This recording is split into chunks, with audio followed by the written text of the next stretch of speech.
बिस्मिल्लाहिर्रहमानिर्रहीम। बोलते कालम के साथ मैं आमिर रज़ा खान और मैं आपको बता रहा हूँ कि खलीजी ममालिक जो हैं बुरी तरह फंस चुके हैं। एक तरफ से ईरान उन पर हमलावर है और दूसरी तरफ से अमेरिका भी अपने मिसाइल जो है इन्हीं पर दाग रहा है। ये मेरी नहीं, अब से चंद लम्हे पहले रॉयटर्स की एक स्टोरी है और अमेरिकी मुहक्किकीन की तहकीक के मुताबिक बहरीन पर जो हमला हुआ वो हमला अमरीकी पेट्रियट मिसाइल का था, जिसे सेंटकॉम ने कहा था कि यहाँ पर जो है ईरानी ड्रोन लगा है। इसमें 17 जजीरा था, बहरीन का महाजा मोहल्ला था, जिस पर एक मिसाइल लगा था और इसके नतीजे में कई लोग अपनी जान से गए थे और बहुत सारा नुकसान हुआ था।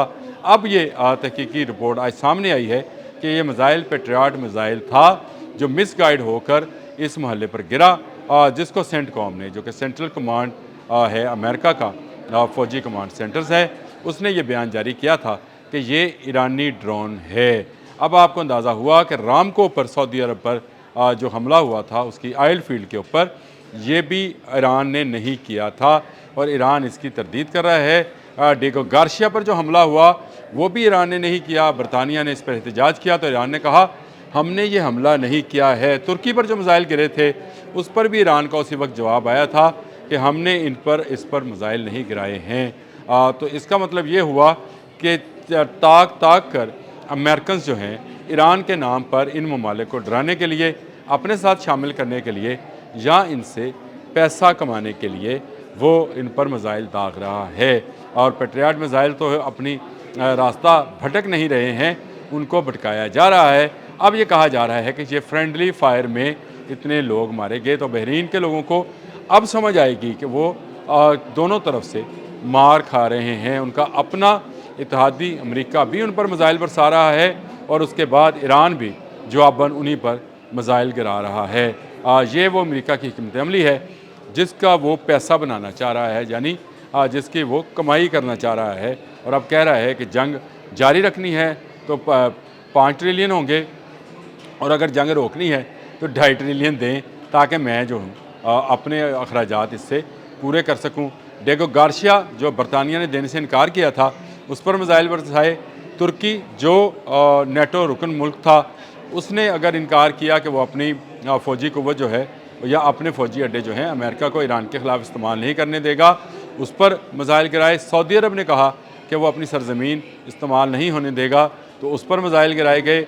मुत्तहिदा अरब अमारात पर जो ड्रोन हमले हुए उसमें इजराइली ड्रोन जिन्होंने शायद 136 की नकल बनाई और हमले कर दिए ताकि वहाँ के लोगों से पैसा बटोरा जा सके और वहाँ के लोगों को डरा कर इस जंग में मुलव्वस किया जा सके। अमेरिका रह रह कर ऐसे काम कर रहा है और अब आपके सामने है ये स्टोरी, इस वक्त खुलकर सामने आई है। अब से चंद मिनट पहले की एक कहानी है जो मैं बयान कर रहा हूँ कि बहरीन के महाजा महल्ले पर होने वाला, 17 जजीरे के महाजा महल्ले पर होने वाला हमला जो है वो अमरीकी पेट्रियट मिसाइल का था, जो ईरानी मिसाइल को रोकने के लिए तो नहीं चलाया गया था। किसके लिए चलाया गया था? ताकि बहरीन से मज़ीद पैसा और मज़ीद मदद जो है वो ईरान पर हमला करने के लिए हासिल की जाए। ईरान पर हमला किया गया, ईरान की आयल फील्ड पर हमला किया गया, जिसके नतीजे में ईरान ने भी बहरीन की आयल डिपो पर हमला किया और उसके डिसाल्टेशन यानी समंदर के पानी को साफ़ करके पीने के काबिल बनाने वाले जो उसका प्लांट था उस पर हमला किया था। अब समझ आएगी अरबों को कि यह अमेरिका दोहरी गेम खेल रहा है, इजराइल की डुगडुगी पर नाच रहा है और इजराइल जो प्लानिंग करता है वो मुसलमान हुक्मरानों के या हुकूमत के ख़िलाफ़ होती है और ख़ासकर अवाम के ख़िलाफ़ होती है। अवाम इस बात को जितना जल्द समझ जाएँ कि उनके हुक्मरानों ने जो है उनको एक ऐसी जंग में फंसा दिया जिसमें ईरान अगर हमलावर है तो उन पर और अमेरिका भी अगर हमलावर है तो उन्हीं पर है। इस जंग से जितना जल्द ये निकल जाएंगे अरब हुक्मरान उतना ही बेहतर है इनके लिए, क्योंकि ये जंग उनके लिए ख़तरे की एक ऐसी घंटी है जिसमें सबसे ज़्यादा नुकसान इन्हीं ममालिक का होगा। इन ममालिक को इनका जो पहला बयान आया था वो ये था कि वो अपनी सरज़मीन इस्तेमाल नहीं होने देंगे ईरान पर हमले के लिए। ये बिल्कुल बेहतरीन हिकमत अमली थी, इसी को मेरा ख्याल है कंटिन्यू करना चाहिए और सऊदी अरब को इसमें पहल करनी चाहिए। सऊदी अरब को अपनी कोई एयरबेस जो है अमेरिका को कहना चाहिए कि हम आपको इस्तेमाल नहीं करने देंगे ईरान के ख़िलाफ़, तो ये जंग उसी वक्त रुक जाएगी। सऊदी अरब समेत मुत्तहिदा अरब अमारात, कतर, बहरीन, कुवैत, इराक़, ये तमाम ममालिक अगर मिलकर अपनी सरज़मीन इस्तेमाल ना होने दें तो इसराइल में इतना दमखम नहीं है कि वो और अमेरिका मिलकर ईरान का मुकाबला कर सके। ईरान इन तमाम दोनों मुल्कों को जो है वो छोड़ेगा नहीं और इनके तमाम जो अस्करी अहदाफ हैं उनको एक के बाद एक निशाना बनाता चले जाएगा। लेकिन अगर बहरीन, ओमान, कतर, सऊदी अरब, मुत्तहिदा अरब अमारात, कुवैत, इराक, इन तमाम ममालिक ने अभी भी ये फ़ैसला ना किया, अबू धाबी भी इसमें शामिल है, शारजा भी शामिल है, ना फ़ैसला किया तो ये फ़ैसला जो है इनके लिए उलट पड़ सकता है। इसमें उनका माली नुकसान भी होगा, जानी नुकसान तो हो ही रहा है, कंपनीज़ वहाँ से भाग रही हैं। ये जंग जितनी जल्दी ख़त्म हो अरब में उतनी जल्दी अमन कायम होगा, और अगर अमन कायम होगा तो चले जो दौलत खर्च हो गई या जो लोग डर गए वापस भी आना शुरू हो जाएंगे। जो पंछी अपने घोंसलों से उड़ कर चले गए हैं वो वापस अपने घरों को लौटना शुरू हो जाएंगे।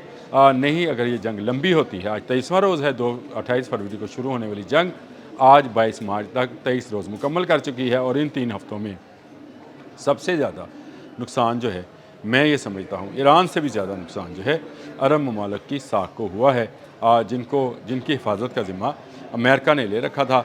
अब अरब ममालिक को समझना चाहिए कि अपनी हिफाजत खुद करना जो है वो बेहतरीन हिकमत अमली होती है। ईरान ने अपनी हिफाजत करना सीख लिया और पाबंदियों के बावजूद सीख लिया। ये तो आज़ाद हैं, और अगर मज़ीद आज़ाद हो जाएँ इस ग़ुलामी से जो अमेरिका उनके गले में डाल रहा है, इससे वो निकल जाएँ और अपनी दिफा के लिए कोशिशें शुरू करें, अपना साजो सामान बनाएं। पैसा इनके पास वाफर है, अफरादी क़ुव्वत मौजूद है, और बहुत सारे मुस्लिम ममालिक के लोग जो हैं इनकी फ़ौज में जाना पसंद करेंगे।